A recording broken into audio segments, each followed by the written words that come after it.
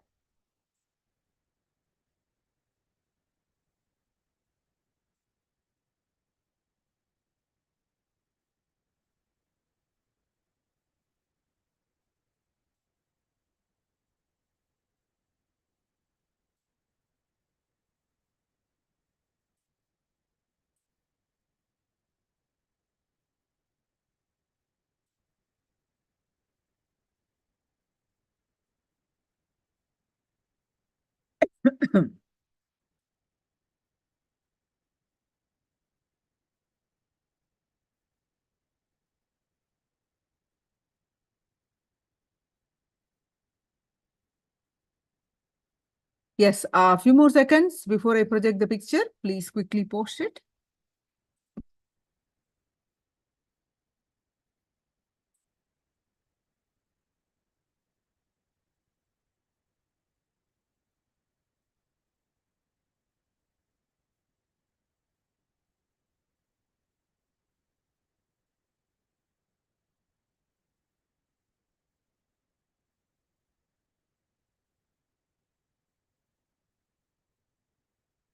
Projecting the picture now.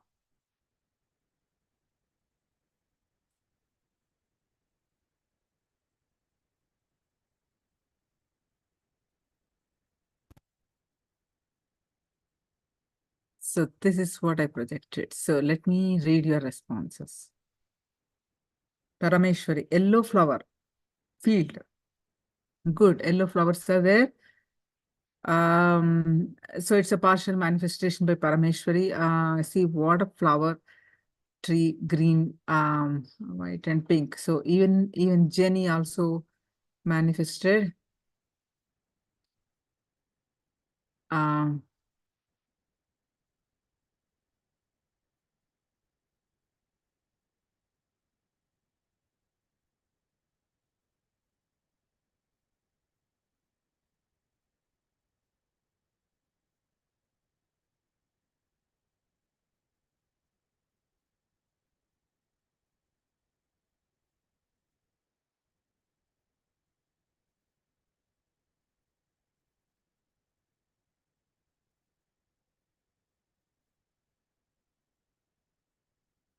Lisa, flower, yes. Purple, green, yellow, pink. Okay, Lisa also manifested. I saw 2 flashes of light. Fine. So good. Something you're seeing. That's good. That's good. Wonderful. Wonderful manifestation by all of you. So, right. Now, we're going to learn about life beyond limits.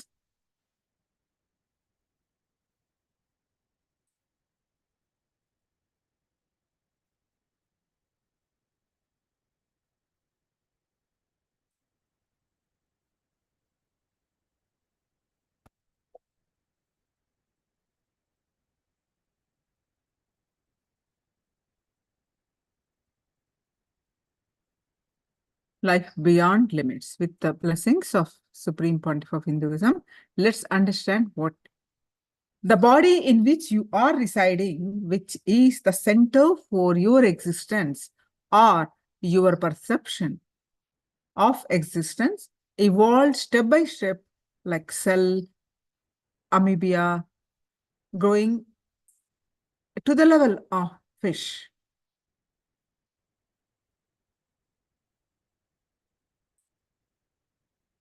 At first, the first perception without thinking happened is gratitude. That's why whenever you feel gratitude, the whole brain becomes active. Gratitude is the first perception without thinking. So thought current less experience. From the first experience, thought current less gratitude is gratitude from amoeba, cell to fish is pure physical growth. From fish to monkey, physical and mental growth, then from monkey to man, beyond body and mind. Something started getting perceived. The perception, which is beyond thought currents, have started developing from monkey to man. That is ability to reflect consciousness in the system. So what is consciousness? It is the ability to reflect, perceive beyond body and thought currents. Even if your thought currents are switched off, your body is put to rest. You have ability to perceive your existence. That is consciousness.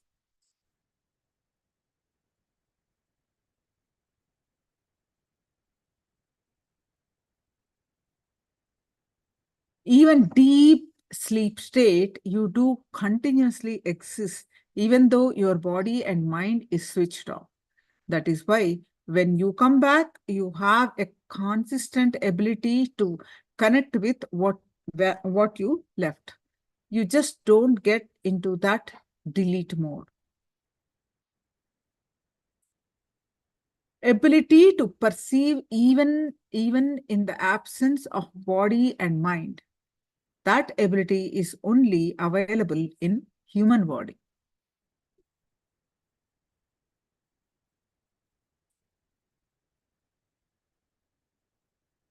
You become a mirror. Your ability to mirror consciousness happened in the physical body, the human body. The biggest problem human beings are going to face is boredom. Because we have reached a space where we all know body-mind consciousness, which we have is too little. We need a breakthrough.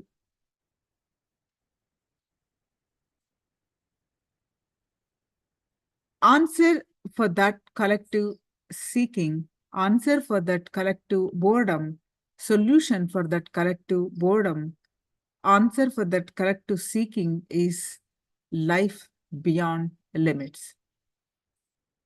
The software with which you are operating, contains certain limitations because the fellows who wrote the software itself could imagine only this much. They cannot perceive which they don't know. The first step human beings need to learn is manifesting. Manifesting powerful cognitions in every step of your life is authenticity.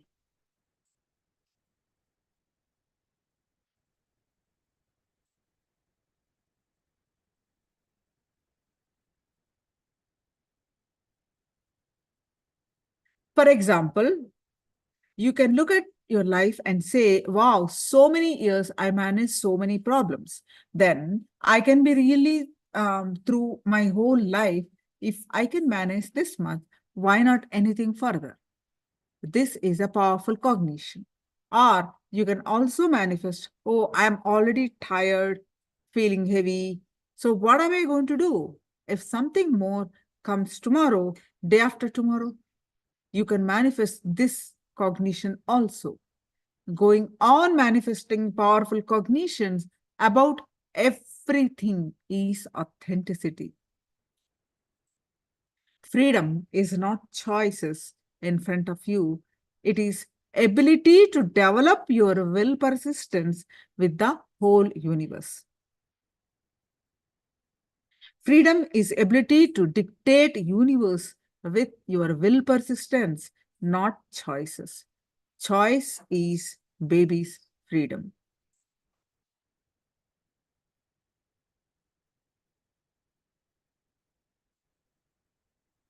The fundamental principle, the first principle for life beyond limits is knowing the software with which you are operating has faults and limitations.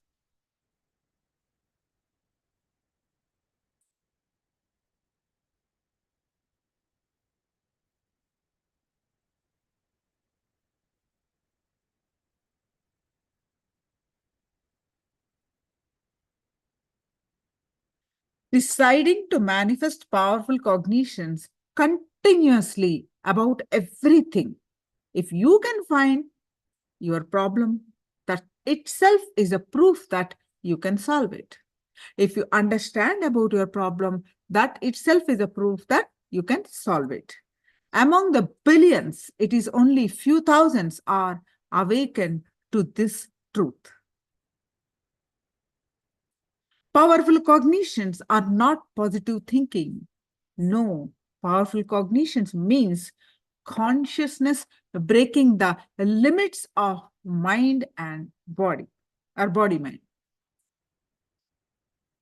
Positive thinking means you have to logically practice it. How many of you are getting this?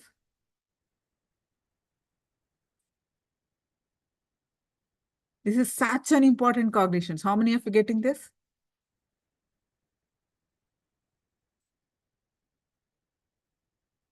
What is your understanding of this? You have to get this.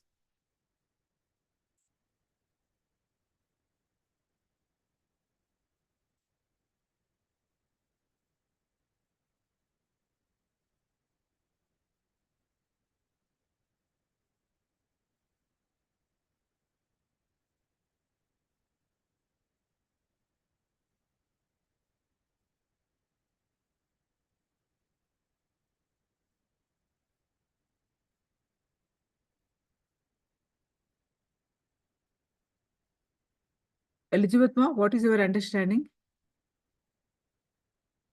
How come Nana we are posting? Is it going overhead or what is that?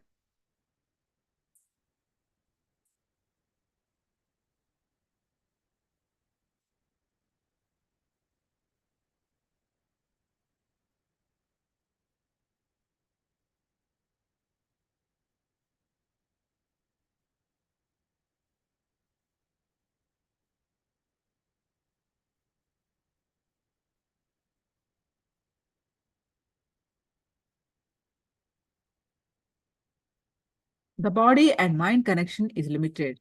We have to put forth the effort to practice positive thinking. A breakthrough must happen to alleviate boredom. No, this is not what it is. Elizabeth Ma, this is not what it is. Swamiji explaining about two different things. One is powerful cognition. Another is positive thinking. Positive thinking, just logically how to convince her. If I work hard, I'll get more money. If I work 50 hours, so let me work 50 hours. Let me get energy to work 50 hours so that I can get extra, say, bonus. Something to inspire you logically. If I work this much, I can get this much. Something to inspire, to push you to become a more and more progress. Positive thinking. Here, powerful cognition means consciousness breaking to this body and mind. You work, you may work beyond your bodies and minds limitations. Say 8 hours is the famous time schedule for work, right, Ma? So with understanding of powerful cognition, that you may work 20 hours also.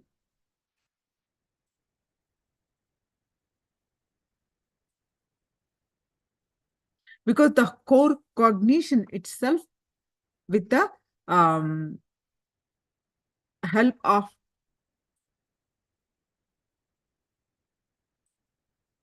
this powerful cognition, say, powerful cognition means consciousness breaking the limits of body and mind. You go beyond body and mind. There is no logic. You just manifest, that's all. You may work 20 hours, but still so active all the time. Just an example. Because you're not bound by these limitations. This is the essence of actually this session. You go beyond the limitations of your body and mind with the power of consciousness. Getting it? Can I have a thumbs up?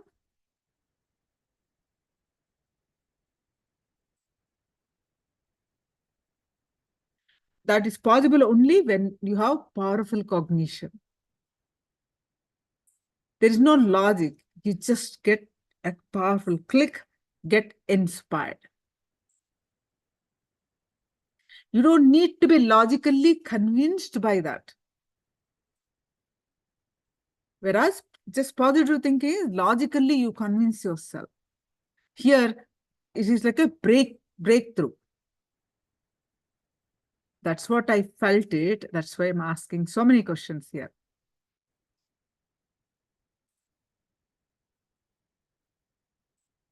No. It's not about need positive thinking. No, you're misunderstanding. We need positive thinking, but positive thinking is only a limitation. Meaning you need to be logically convincing yourself to do positive thinking. Whereas powerful cognition is you go beyond that logic. You don't need to be convinced. You just do it. Say, for example, when Swamiji says, let me take an example. Maybe it was clear, right? So when Swamiji says, you can live, say, you can do Nirahara Samyama. You can live without food for 21 days. Then your health will improve. Your body will completely detox. And, your third day will be awakened. So these are the cognition Swamiji has shared. Powerful cognition. Whereas your mind says logical positive. Okay, so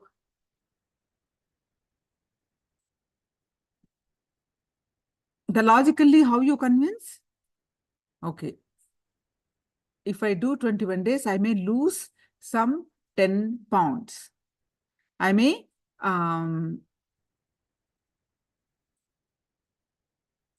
get this benefit. I may, but what happens if I don't eat? I may become weak. Some kind of a logical system goes on. But you constantly push, you constantly push yourself to do that with the positive thinking. You try to fight with your logic. You try to convince your logic. No, you have to do this, so you will get this, you have to do this, you may benefit this, like that. Whereas powerful cognition, when you made a decision, Swamiji said that if I do Nirahar Samyama, I am done. I get this, that's all. There's nothing like you have to convince your logic. You just do, that's it. Because Swamiji said.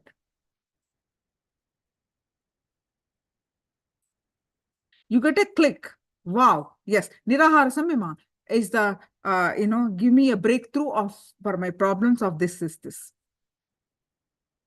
One click, that's all. A powerful cognition. That's it. You don't have to constantly convince your logic to do that.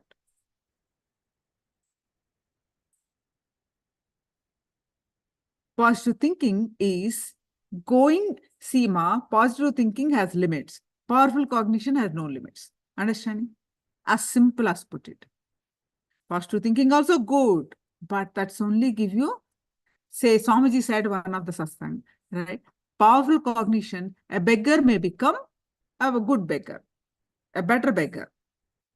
Say every day he can make some $100. Example, say $50.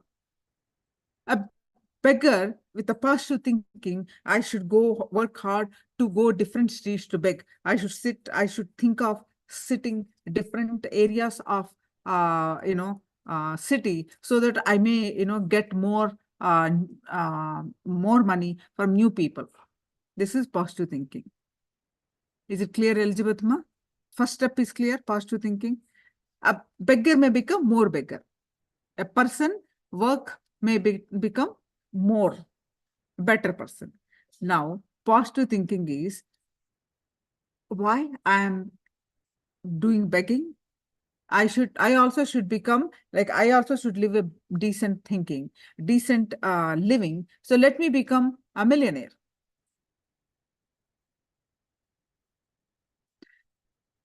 A breakthrough in his, there is no logic. How can a beggar become a millionaire?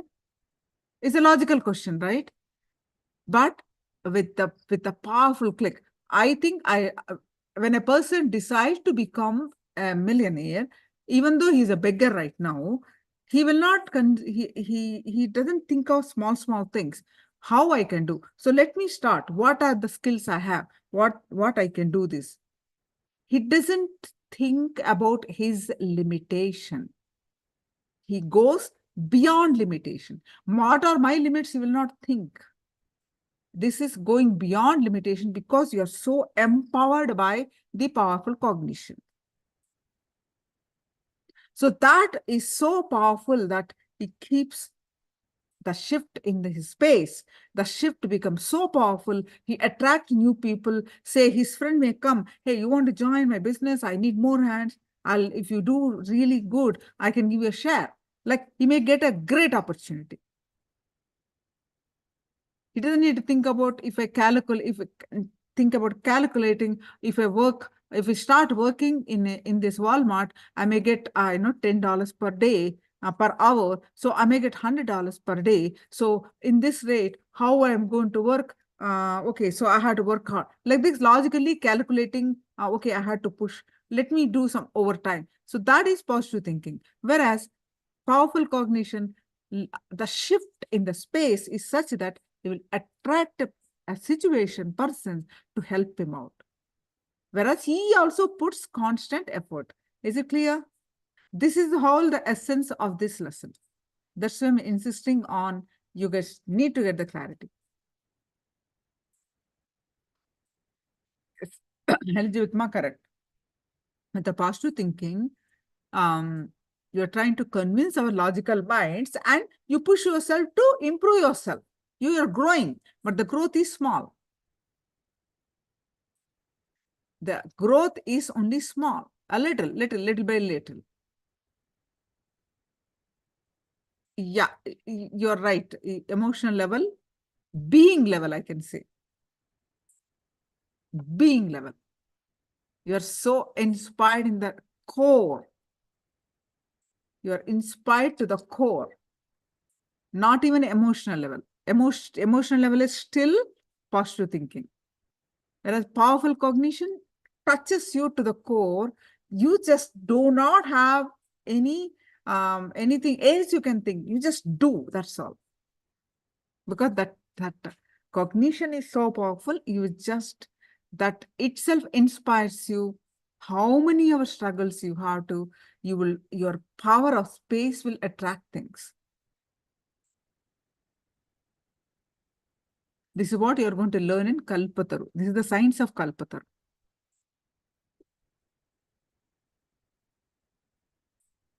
It's not even emotional, it is like your core being.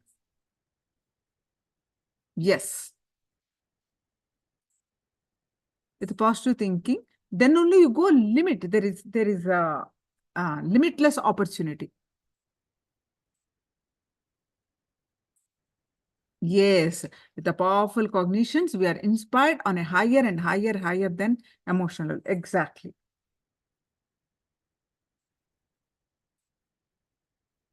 Because you have a back, there is a you believe in higher existence. You believe in that your consciousness. You believe in your higher self. You're not bogged down by limited self.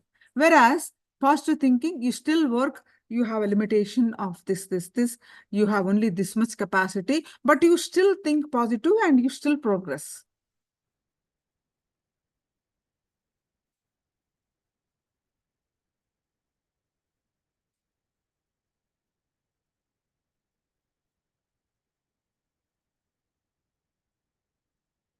Exactly. So now I think you got it. Yes. Jenny, you got it? Both are progressive. One, get a breakthrough. One, you get a are linear, one is vertical.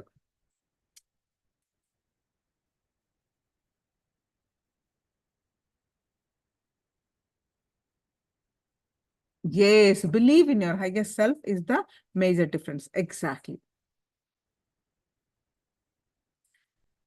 Exactly. Life is miracle, Jenny. Yes.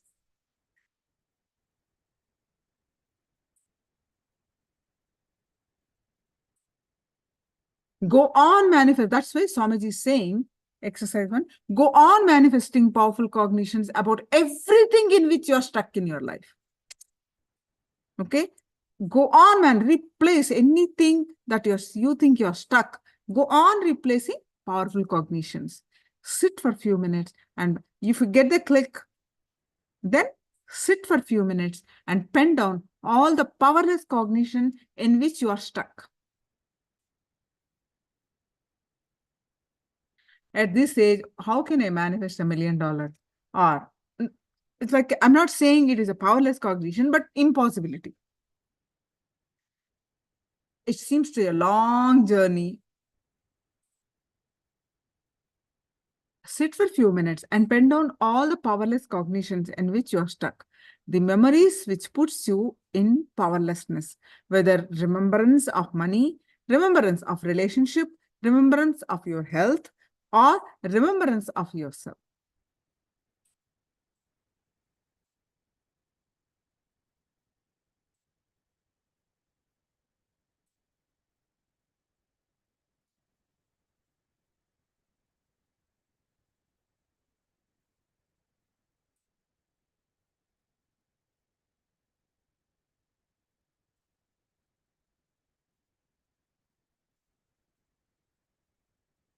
Please pen down these powerful cognitions in the areas where you are stuck.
Please sincerely do this exercise.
Okay, so let's move on.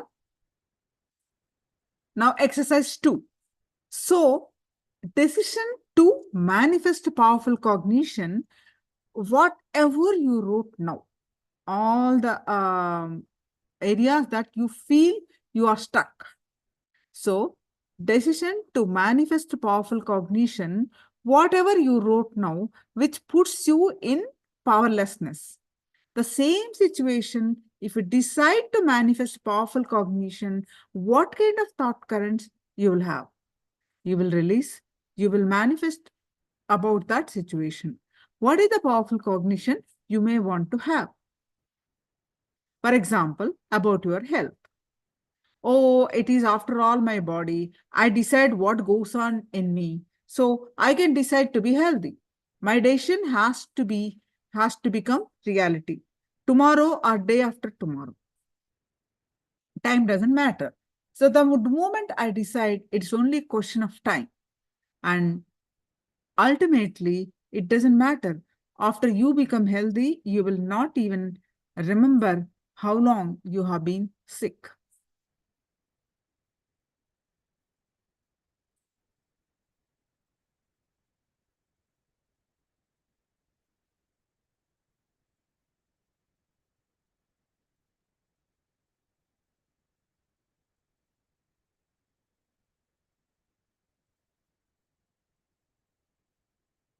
Just replace the powerful cognitions in the situations that you have written. What are all the options from the learnings from Swamiji?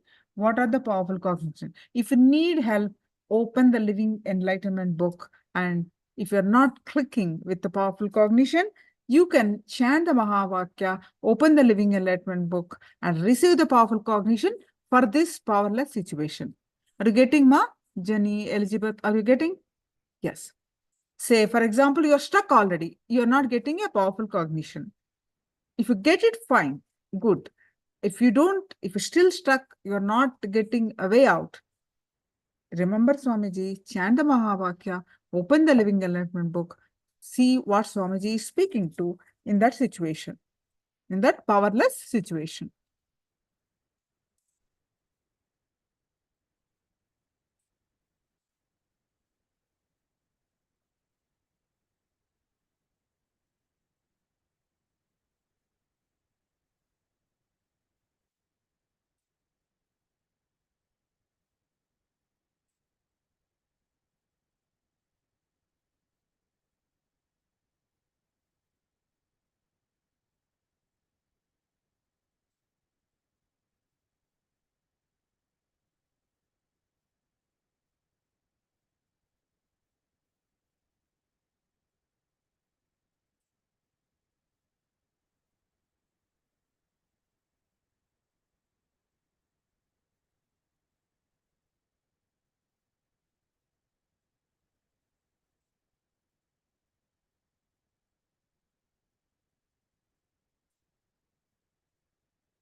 Okay, so shall we move on?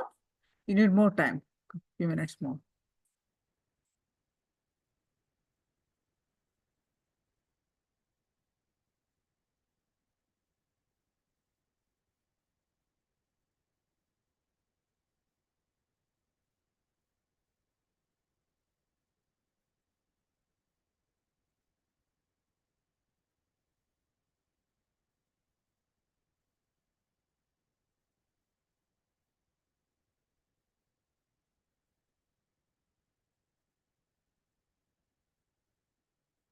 So, whenever you think you are stuck, immediately Replace a powerful cognition in that situation. Fix your inner space with the powerful cognitions.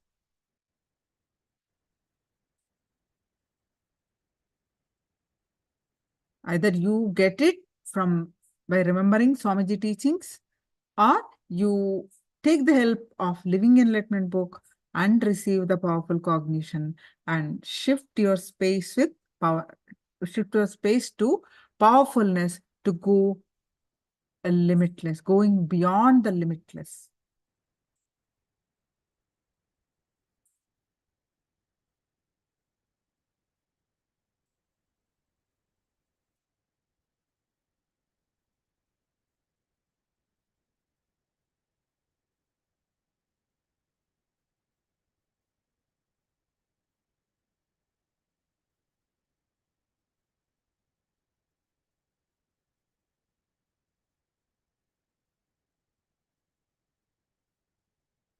Yes.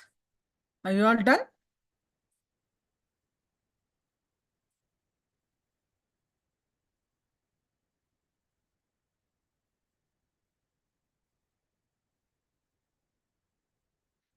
It's a continuous journey. Eljivatma, it's a continuous journey.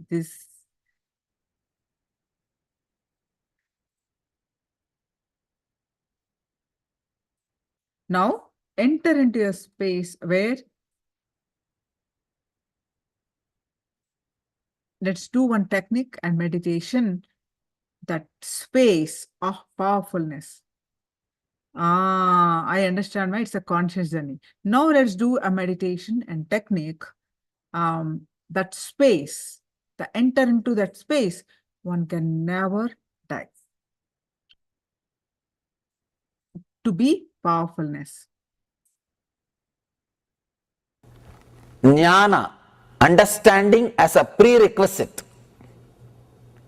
That is why I am working so much on the understanding, reproducing the understanding. If the understanding is reproduced, the technique can be reproduced on you.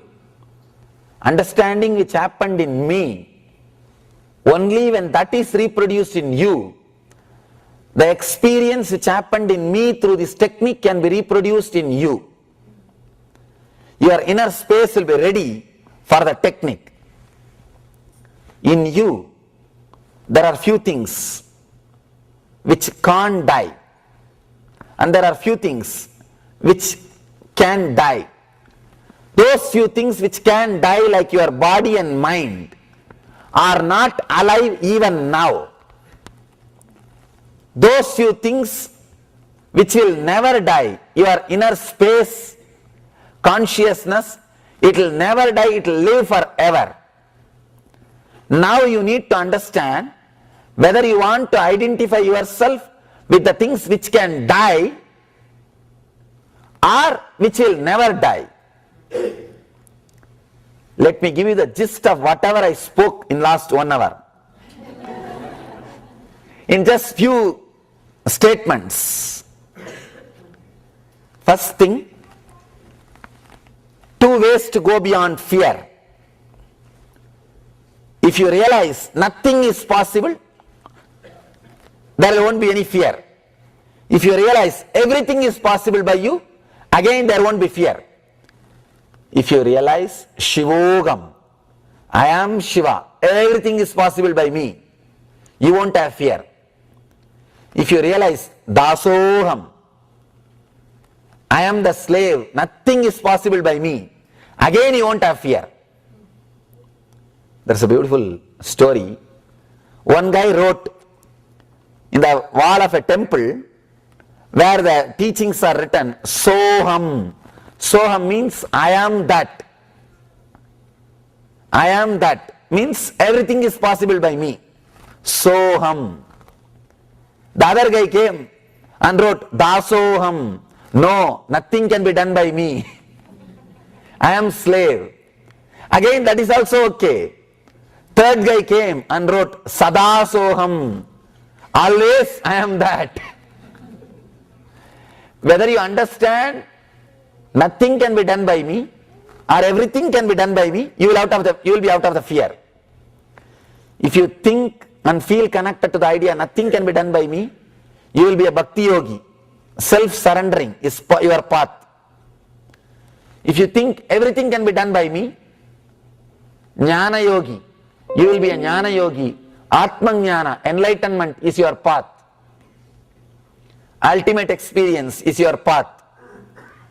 Second step, the fear which you have about your life, possibilities, losing or not gaining, fear of failure, fear of losing your near and dear one, fear of losing your wealth, fear of unknown, all these fears, every fear can be used as a door.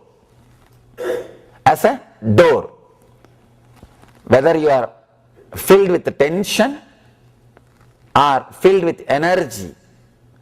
If you are filled with tension, you are trying to take energy from the source which does not die in you by force without knowing the technique. See, there is a source of energy in you which never dies, your Atman. If you try to take energy from that source without knowing the right technique by force, it creates tension. Whenever you try to create energy in you by remembering some desire or fantasy, that is like kicking this door and trying to open and trying to take the energy from the other side. You want the same energy which a meditator receives, but you don't have patience to open the door, you just kick it.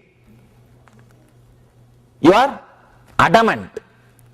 Your mind knows after feeling fulfilled with the same desire, you may not have that inspiration or energy or excitement which you feel before tasting that fear, tasting that desire. Even then you try to bang the door. You try to get the source, you try to touch the source of joy or source of energy. You try to explore that energy through wrong method. The other side of the door, Atman, yourself is there, energy is available, inexhaustible joy is there. If you use the key and open the door and allow that bliss and energy to come into your being, it's called meditation. A right understanding. If you just create some desire and bang this door and try to get that same excitement, it is like a tension. It creates tension. Contemplating on the ultimate energy, contemplating on a small desires, both brings energy into your being. Contemplating on small desire brings less energy with tension. Contemplating on the ultimate truth brings tremendous energy with relaxation. Third important truth, there is something in you which never dies, which is the source of energy. There is something in you which dies, which is never alive even now. If you understand, which can be dead is never alive, will never be alive, you will lose the fear of losing something. Fear of death is in you because you think there is something which you have now will be taken away from you. No. Anything you have cannot be taken away. Anything which can be taken away, you never had. You may be thinking you had, you may be thinking you are having, but you don't have it. Anything which can die can never occupy your inner space. Anything which can't die can never be taken away from you. These are all very subtle, transforming truths.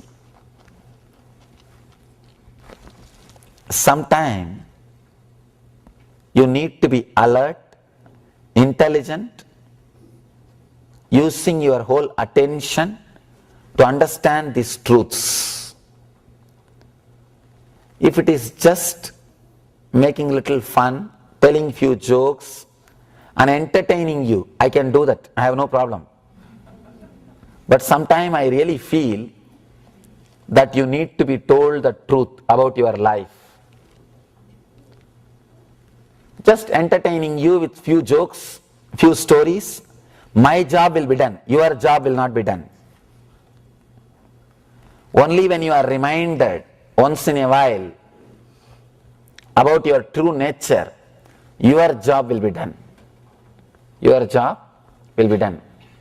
I won't have any problem if I just entertain you, but you will have a problem. Small story. One guy who thinks he is not attractive, he is not entertaining, goes to a psychiatrist and asks for help. Psychiatrist says, don't bother. Every day morning, get up, stand in front of mirror and say, I will be confident, I will be entertaining. This guy asks, then will I be able to attract women? Psychiatrist says, sure, because that is the purpose. Sure. Anyhow, this guy goes out. After 3 weeks, comes back to same psychiatrist with the same long depressed face. Doctor asked, what happened? Technique did not work? Trick did not work? The guy said, no, it worked.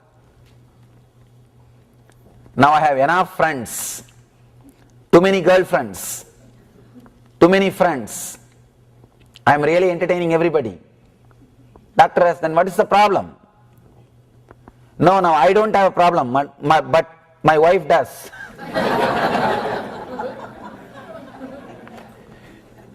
If I just entertain you, I may not have problem, but you may have. You need to be told the truth. You need to understand this whole thing. Even though it takes little energy, little time, you need to know that there is something in you which does not die. There is something in you which can die, which is never alive, which was, is, will never be alive. Which was never alive, which is never alive, which will never be alive. Your difficulty is, you think you have something in you now which is alive, which may die after some time. That is where the difficulty starts. No. Anything which can die can't be alive. Anything which is alive cannot die. You identify wrongly yourself with something which can die, which can leave, and your imagination that if that leaves you, you may suffer, is the reason or root cause for suffering. Many times you can see in your life things which you thought too important. When they leave or when they are not there, you don't even remember them. Understand, I have seen many incidents, many people coming and telling me, Swamiji, I never thought I can live without that person, but now I don't even remember. Is it right or am I doing something wrong? You forgot that you have a self-healing, self-rejuvenating system in your being. You have an automatic rejuvenation system. You have enough energy to go beyond whatever you think as death.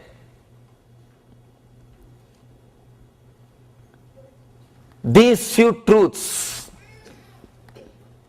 I know it is very difficult to feel connected with these few words because they just change your very frequency. This is like a radiation, chemotherapy to your cancer.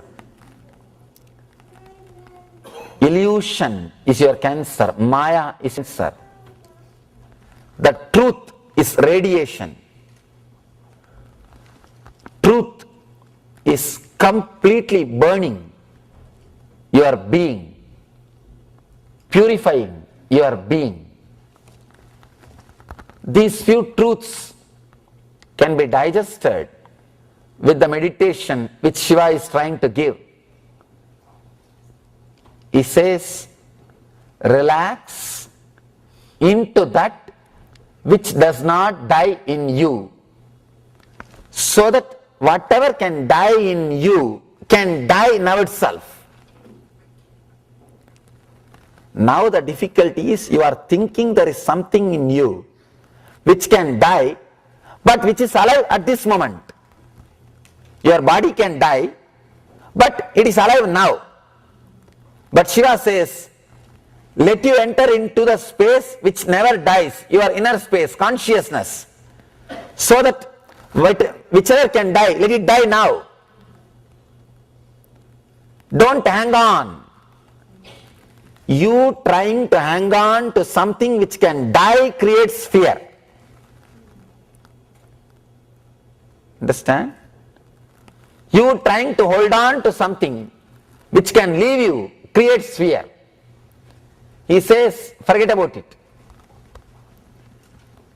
Now, sit back and relax into your consciousness, which can never die. Whatever can die, let it die. He is giving you powerful technique. Let me read the sutra. Silently intone a word ending in ha. In Tantra they use the word hamsa.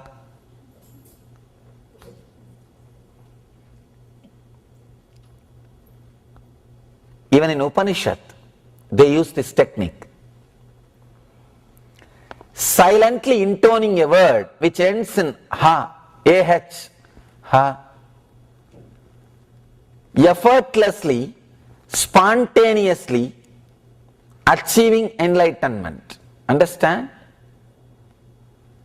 When you intone with that word which ends in ha, you will be exhaling.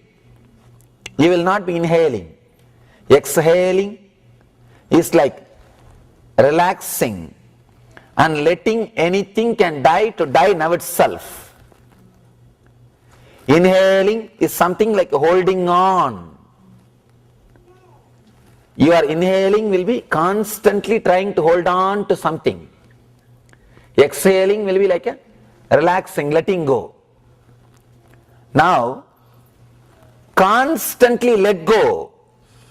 Exhale without bothering about inhaling by intoning that word which ends in aha. Hamsa. Why here the word hamsa is not directly used? They say the word, they say like a puzzle they give you here, like a clue, because the very word hamsa should be initiated by a master.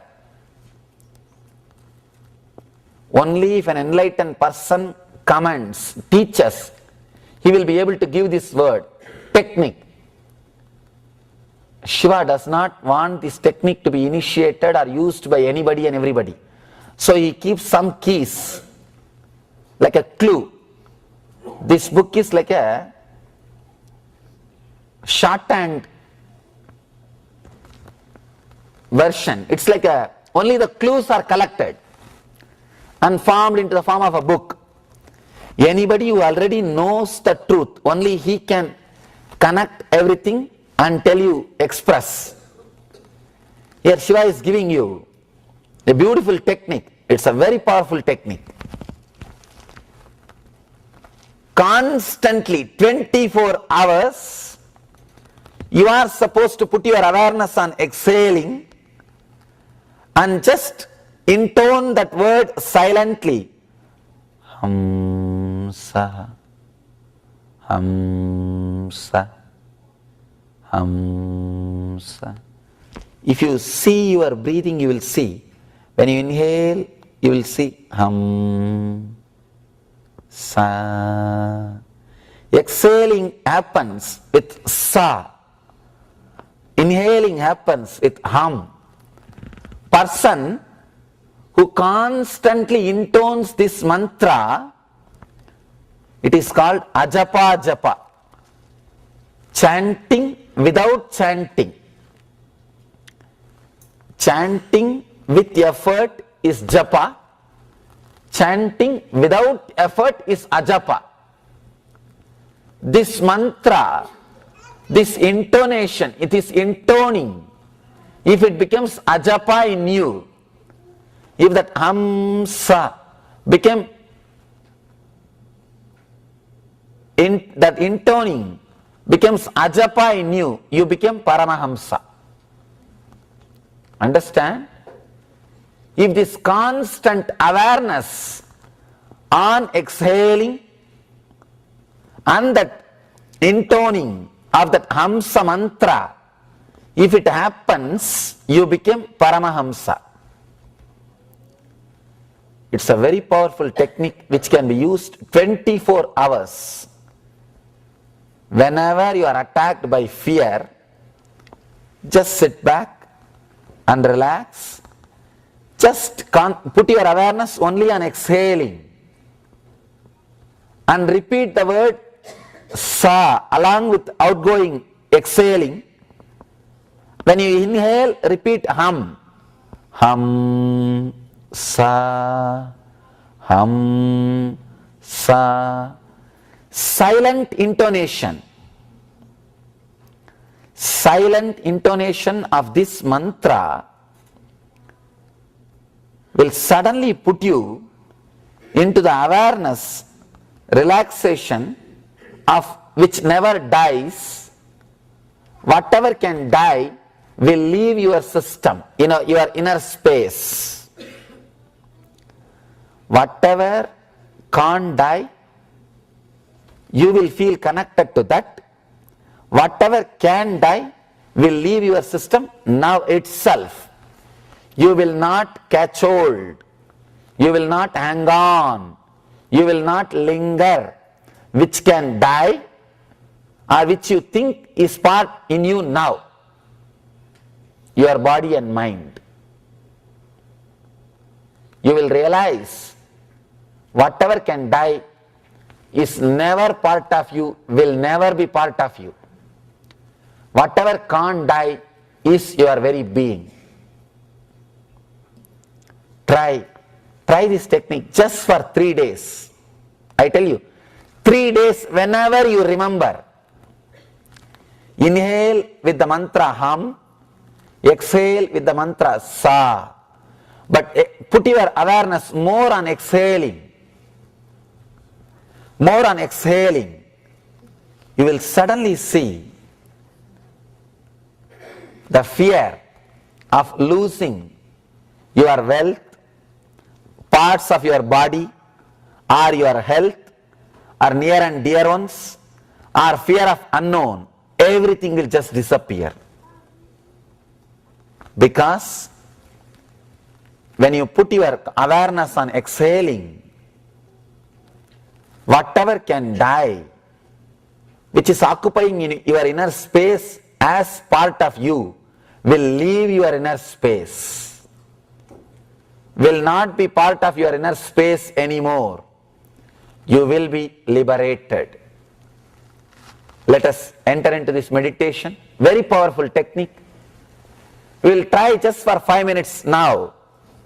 Once you catch the glimpse, try to do it whole day and night. Whenever you remember, try to be in the same awareness. For some reason, if you can't sit for next 5 minutes or you don't want to meditate, you can just sit with closed eyes or you can leave the hall. But if you are sitting here, do not open your eyes and look into others and disturb others. Let me again tell you the technique. Inhaling with hum, sound, hum, in tone, silently, not loudly. Exhaling with the sound sa, silently, not loudly. Inhale and exhale, but put more energy, awareness, effort on your exhaling with the sa intoning, so that whatever can die, which is occupying your inner space now, can leave you. You will be liberated. Please close your eyes.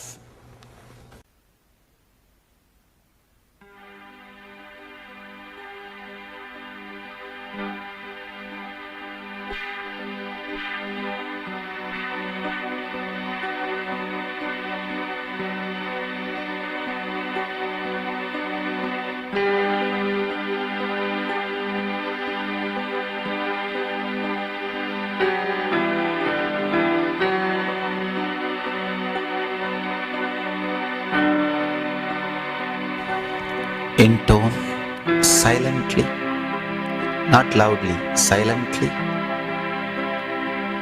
When you inhale, use the sound hum. When you exhale, use the sound sa. Put more awareness and energy on exhaling. Help yourself to do deeper exhaling. Inhaling, let it happen automatically by the body. You do only exhaling. Only to exhale, put your energy and attention and effort.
Yes.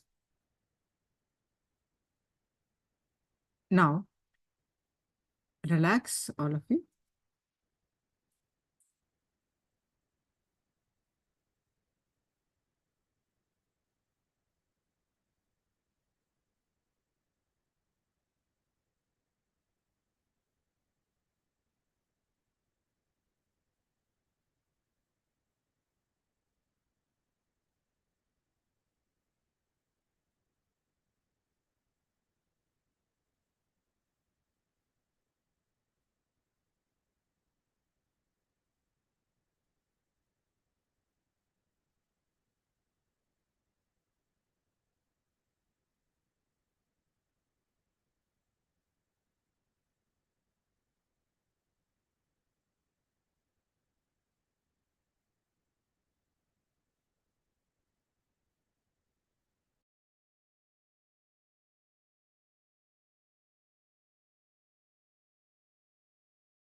Yes. Now, let's do the power manifestation of levitation. So with this powerful space, let's start working on the power of levitation. So let's go straight away to the power manifestation. Sit with lotus posture. Sit in a lotus posture, that is Padmasana. If you cannot sit in lotus posture, you can sit cross-legged.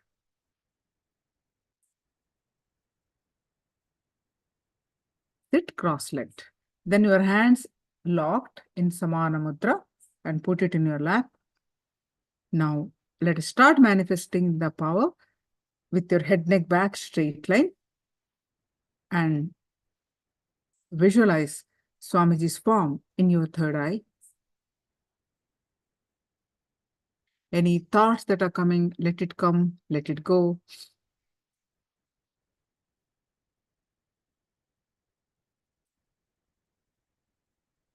You be in the space of oneness, space with Swamiji. Bringing your attention back to your third eye again and again. With a deep feeling connection. With this space, start chanting the Mahavakya. Om Nithyananda Paramashivoham. Start chanting the Mahavakya and experience the space of oneness. With that space, declare to levitate, to move off, lift off from the ground with the awakening of the Kundalini Shakti.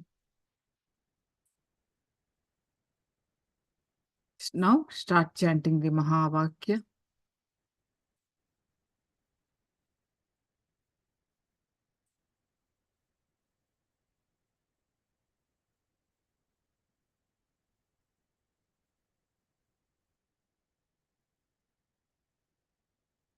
And experience the space of oneness. Om Nithyananda Paramashivoham. Om Nithyananda Paramashivoham. Om Nithyananda Paramashivoham. Om Nithyananda Paramashivoham. Om Nithyananda Paramashivoham. Om Nithyananda Paramashivoham. Om Nithyananda Paramashivoham. Om Nithyananda Paramashivoham.